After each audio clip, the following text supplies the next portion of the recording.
Hello students, आज के इस वीडियो में हम देखेंगे law of diminishing marginal utility क्या है।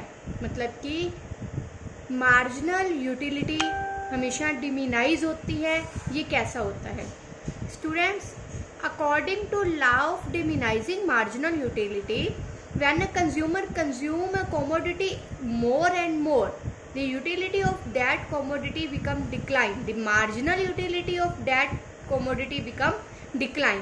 देखिए क्या होता है कि जब एक कंज्यूमर किसी कोमोडिटी को बहुत ज़्यादा यूज़ करता है, बार बार यूज़ करता है, बार बार कंज्यूम करता है सेम ही कोमोडिटी को, तो उस कोमोडिटी से मिलने वाली मार्जिनल यूटिलिटी कम होती चली जाती है। ऐसा सच में होता है। देखिए, आपको चॉकलेट फ्लेवर की आइसक्रीम बहुत पसंद है, तो जब आप फर्स्ट आइसक्रीम कंज्यूम करेंगे तो आपको बहुत अच्छी लगेगी। आइसक्रीम की फर्स्ट यूनिट आपको बहुत अच्छी लगेगी। जब आप सेकंड यूनिट लेंगे, वही सेम फ्लेवर, वही चॉकलेट की आइसक्रीम आप सेकंड यूनिट लेंगे तो आपको उतनी अच्छी नहीं लगेगी जितनी कि पहले वाली अच्छी लगी थी। थर्ड यूनिट लेंगे तो और कम अच्छी लगेगी, फोर्थ लेंगे तो और कम अच्छी लगेगी, फिफ्थ लेंगे तो और कम अच्छी लगेगी, और एक टाइम ऐसा आएगा कि आप कहोगे कि नहीं, मुझे और नहीं चाहिए। ठीक है, कोई आपको फिर भी फोर्सली वो चीज़ अगर और ज़्यादा खाने को कह देता है तो वो आप डाइजेस्ट नहीं कर पाओगे और आपकी मार्जिनल यूटिलिटी नेगेटिव भी जा सकती है। तो स्टूडेंट्स, जब हम किसी चीज़ को बहुत ज़्यादा कंज्यूम करते हैं, बार बार कंज्यूम करते हैं, तो उससे मिलने वाली मार्जिनल यूटिलिटी कम होती चली जाती है, जैसा कि हमने ये आइसक्रीम वाले एग्जाम्पल में देखा। लेकिन इसी को हम law of diminishing marginal utility बोलेंगे। लेकिन स्टूडेंट्स, इस law of diminishing marginal utility की कुछ एजम्पशंस हैं। वो एजम्पशंस क्या हैं? तो सबसे पहली जो एजम्पशन है वो है होमोजीनियस यूनिट्स। मतलब कि जिस कोमोडिटी को आप कंज्यूम कर रहे हैं, उस कोमोडिटी की सभी यूनिट्स जो है वो एक जैसी होनी चाहिए। आप चॉकलेट फ्लेवर की आइसक्रीम खा रहे हैं तो वो चॉकलेट फ्लेवर की ही होनी चाहिए और आइसक्रीम ही होनी चाहिए। ऐसा नहीं है कि आपने एक आइसक्रीम खाई, उसके बाद आपने राइस खा लिए, उसके बाद आपने गोलगप्पे खा लिए और उसके बाद फिर आप आइसक्रीम खा रहे हैं। ठीक है, तो फिर आपने कुछ और खा लिया और उसके बाद फिर आप आइसक्रीम खा रहे हैं। ठीक है, तो इससे मार्जिनल यूटिलिटी कम नहीं होगी, तब ये जो लॉ है ये अप्लाई नहीं होगा। तो इस लॉ की सबसे पहली कंडीशन तो यही है कि जो भी चीज़ आप कंज्यूम कर रहे हो वो सेम टेस्ट की होनी चाहिए, सेम फ्लेवर की होनी चाहिए, सेम होनी चाहिए, उसकी सभी यूनिट्स जो है वो सेम होनी चाहिए। और इसकी सेकेंड जो एजम्पशन है वो ये है कॉन्टिन्यूसली कंजप्शन। मतलब कि आप जो भी चीज़ कंज्यूम कर रहे हो उसको कंटिन्यू कंज्यूम कर रहे हो।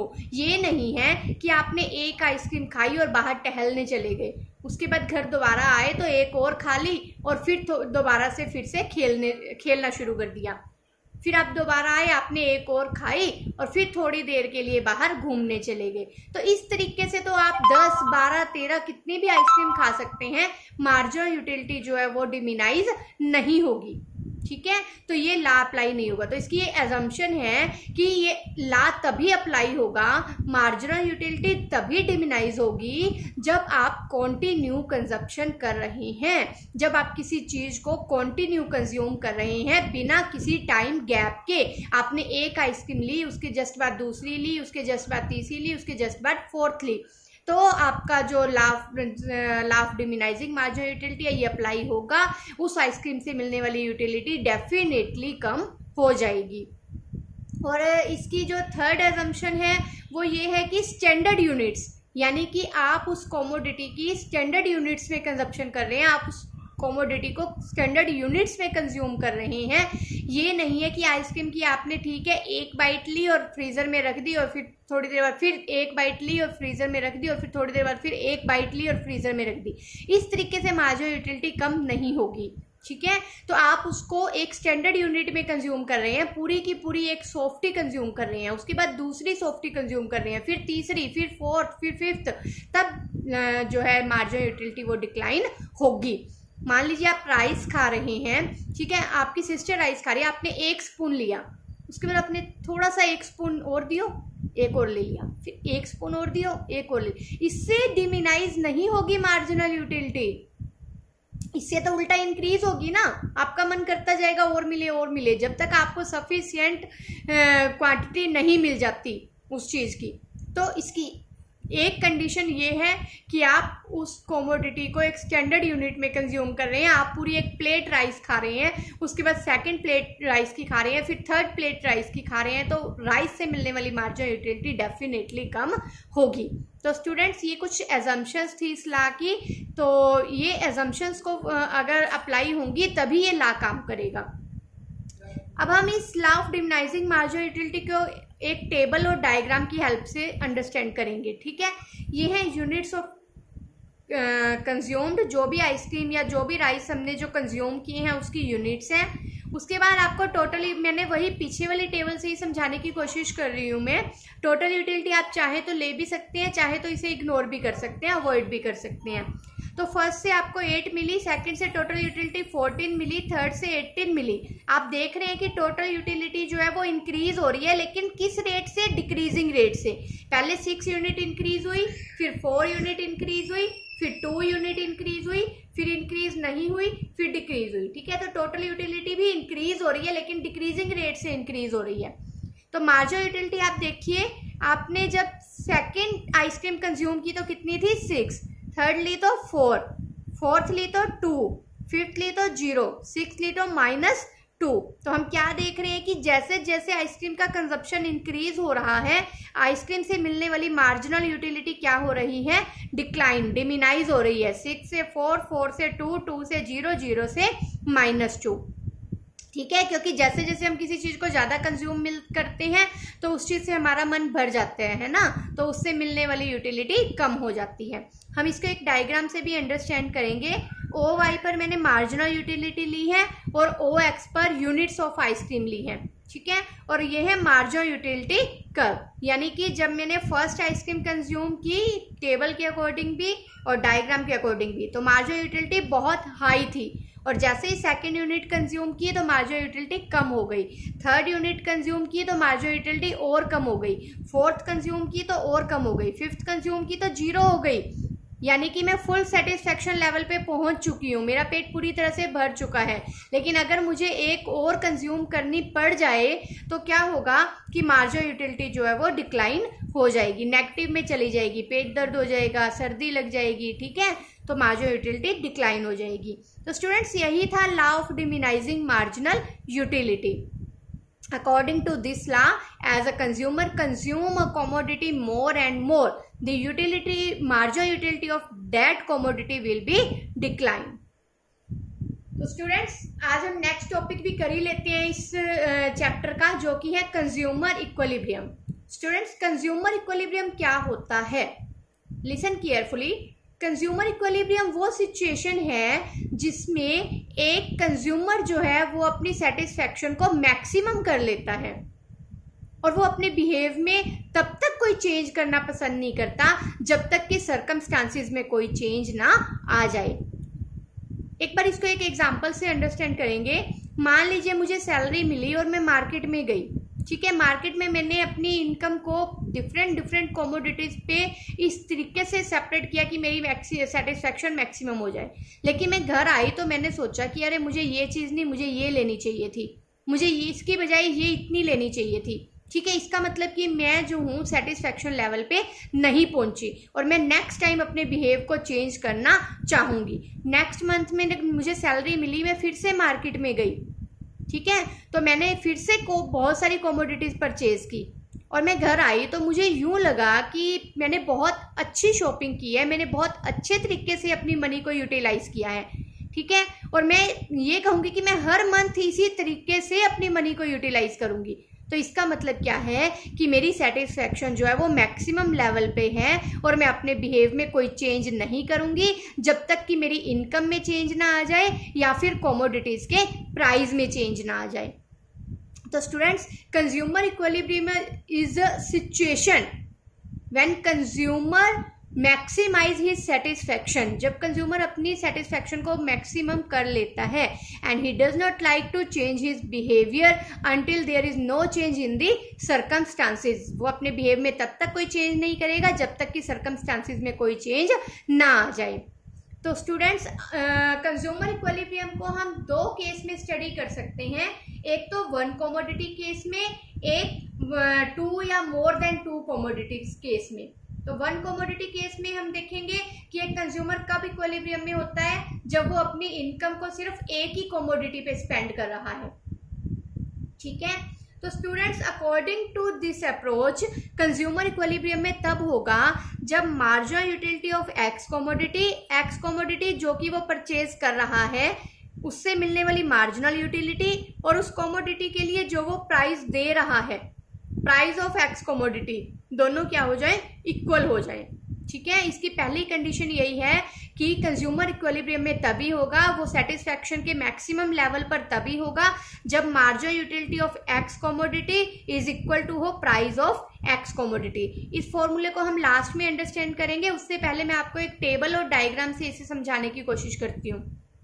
देखिए, मान लीजिए ये है आइसक्रीम की यूनिट्स। ठीक है, ये है आइसक्रीम का प्राइस और ये है आइसक्रीम से मिलने वाली मार्जिनल यूटिलिटी। ठीक है, जब मैंने पहली आइसक्रीम ली तो उसके लिए मुझे कितनी कीमत देनी पड़ी, 4 रुपये, और उस आइसक्रीम से मुझे कितनी सेटिस्फैक्शन मिली, 8 यूटिल। ठीक है, 8 यूटिलिटी मुझे मिली, तो नेचुरली बात है मुझे देने पड़े सिर्फ 4 रुपये और मुझे सेटिस्फैक्शन कितनी मिली, 8 यूटिलिटी की। तो मैं वो चीज उस पहली यूनिट्स को, आइसक्रीम की पहली यूनिट को कंज्यूम जरूर करूंगी। उसके बाद जब मैंने सेकेंड आइसक्रीम ली तो उसके लिए भी मुझे 4 रुपये देने पड़े। देखिए, आइसक्रीम का रेट हमेशा कांस्टेंट रहेगा, क्योंकि जो भी आइसक्रीम वाला है वो बार बार रेट तो नहीं चेंज करेगा ना कि आप सेकंड ले रहे हो तो इतने की है, थर्ड ले रहे हो तो इतने की है। आइसक्रीम 4 रुपये पर आइसक्रीम है तो 4 रुपये पर आइसक्रीम ही रहेगा रेट। ठीक है, तो सेकंड का रेट भी 4 रुपये था और जब मैंने सेकंड आइसक्रीम कंज्यूम की तो मेरे को कितनी यूटिलिटी मिली, 6।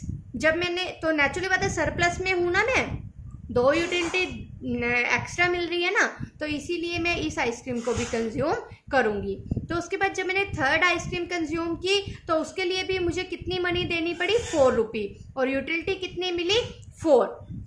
तो स्टूडेंट्स यहाँ मैं मैक्सिमम सेटिस्फैक्शन लेवल पे हूँ, क्योंकि यहाँ प्राइस, कमोडिटी का प्राइस और कमोडिटी से मिलने वाली यूटिलिटी दोनों क्या है, इक्वल है। अगर मैं इससे आगे बढ़ती हूँ, 4th यूनिट कंज्यूम करती हूँ तो मुझे कितना प्राइस देना पड़ेगा, 4 रुपये, जबकि यूटिलिटी कितनी मिल रही है, 2। तो कोई भी जो समझदार इंसान है वो इस 4th यूनिट को परचेज नहीं करेगा। क्यों? क्योंकि उसके लिए उसे प्राइस ज़्यादा देने पड़ रहे हैं और यूटिलिटी कम मिल रही है, उसे वो आइसक्रीम कम अच्छी लग रही है जबकि उसका प्राइस ज़्यादा है। ठीक है, तो वो उसको कंज्यूम नहीं करेगा, तो इस लेवल पर तो वो पहुंचेगा ही नहीं। तो हम यहाँ ये भी देख रहे हैं कि law of diminishing marginal utility काम कर रहा है। पहली आइसक्रीम से 8 यूटिल मिली, सेकंड से 6 मिली, थर्ड से 4 मिली और फोर्थ से 2। तो स्टूडेंट थर्ड यूनिट पर कंज्यूमर क्या होगा, इक्विलिब्रियम में। क्यों? क्योंकि यहाँ पर price of ice cream is equal to है marginal utility of ice cream. Ice cream के लिए दिया जाने वाला प्राइस और उससे मिलने वाली यूटिलिटी क्या है, इक्वल है। अगर वो इससे पहले स्टॉप कर देता है तो वो एक्स्ट्रा जो उसको 2 और यूटिलिटी मिलनी है, मार्जिनल यूटिलिटी, वो नहीं मिल पाएगी। अगर वो 1 यूनिट आगे बढ़ता है तो वो 2 यूटिलिटी क्या कर देगा, कम कर देगा। तो वो 3 यूनिट्स को परचेज करेगा जहां पर आइसक्रीम का प्राइस और उसके लिए उससे मिलने वाली मार्जिनल यूटिलिटी दोनों इक्वल है। हम इस चीज को एक डायग्राम से भी अंडरस्टैंड कर सकते हैं। ओ वाई पर मैंने मार्जिनल यूटिलिटी ऑफ आइसक्रीम और प्राइस ऑफ आइसक्रीम लिया है। ओ एक्स पर आइसक्रीम की यूनिट्स हैं। तो जब फर्स्ट यूनिट कंज्यूम की जाती है आइसक्रीम की तो कितनी यूटिलिटी मिलती है बेटा, 8। ठीक है, जब सेकंड यूनिट कंज्यूम की जाती है तो कितनी, 6। टेबल में भी यही है, जब थर्ड यूज की जाती है तो 4, जब फोर्थ ली जाती है तो 2, जब फिफ्थ ली जाती है तो 0, जब 6 ली जाती है तो -2। ठीक है, और ये है price line, price of ice cream. ठीक है, अगर हम कुछ नहीं परचेज करते, 0 कमोडिटी परचेज करते हैं तब भी आइसक्रीम का प्राइस 4 रुपये है। 1 आइसक्रीम लेते हैं तब भी पर आइसक्रीम रेट कितना है, 4। 2 आइसक्रीम लेते हैं, 3 लेते हैं, 4 लेते हैं, 5 लेते हैं, 6 लेते हैं, लेकिन आइसक्रीम का प्राइस क्या रहता है, 4 रुपये पर यूनिट। ठीक है, 1 यूनिट की कीमत कितनी है, 4 रुपये। ठीक है, तो अब हमने देखा कि इस पॉइंट पर, ए पॉइंट पर क्या है कि यूटिलिटी 8 है और प्राइस 4 देना पड़ रहा है। यूटिलिटी 8 है और प्राइस 4 देना पड़ रहा है, तो आइसक्रीम लेने से हम सरप्लस में रहेंगे, इसलिए हम ये यूनिट परचेज करेंगे। जब सेकंड यूनिट ली तो हमें कितनी यूटिलिटी मिलती है 6 और प्राइस कितना देना पड़ता है 4, तो हम सरप्लस में हैं इसलिए हम ये यूनिट भी परचेज करेंगे। और जब थर्ड यूनिट हमने परचेज की तो यूटिलिटी कितनी मिलती है 4 और प्राइस कितना देना पड़ता है 4, तो ये यूनिट भी हम परचेज करेंगे। इस यूनिट तक कंज्यूमर जो है वो आइसक्रीम को परचेज करेगा, उसको कंज्यूम करेगा। लेकिन कोई भी समझदार इंसान जो है वो 4th यूनिट पर नहीं जाएगा, क्योंकि अगर वो 4th यूनिट परचेज कर रहा है तो उसे प्राइस देना पड़ता है 4 रुपये, लेकिन यूटिलिटी कितनी मिलती है सिर्फ 2, तो वो नेगेटिव में चला गया ना, ठीक है, उसको लॉस हुआ ना, तो वो ये 4th यूनिट तक नहीं आएगा, ये वो ई पॉइंट पर ही क्या होगा इक्विलिब्रियम में, ठीक है। और इस पॉइंट पर marginal utility of ice cream is equal to है प्राइस ऑफ आइसक्रीम। तो हमारा वही फॉर्मूला जो हम अब आसानी से समझ सकते हैं कि इस जो consumer equilibrium in one commodity case है उसमें कंज्यूमर की इक्विलिब्रियम की यही कंडीशन है कि marginal utility of X commodity is equal to होना चाहिए प्राइस ऑफ एक्स कमोडिटी। तो स्टूडेंट्स ये हमारा वन कमोडिटी केस में कंज्यूमर इक्विलिब्रियम हो गया है। नेक्स्ट वीडियो में हम करेंगे consumer equilibrium in two commodity case, but तब तक आप इसे स्टडी करिए, अच्छे से अंडरस्टैंड करिए, ठीक है। अगर कोई डाउट है तो आप वो डाउट मुझसे ले सकते हैं। Okay, goodbye students.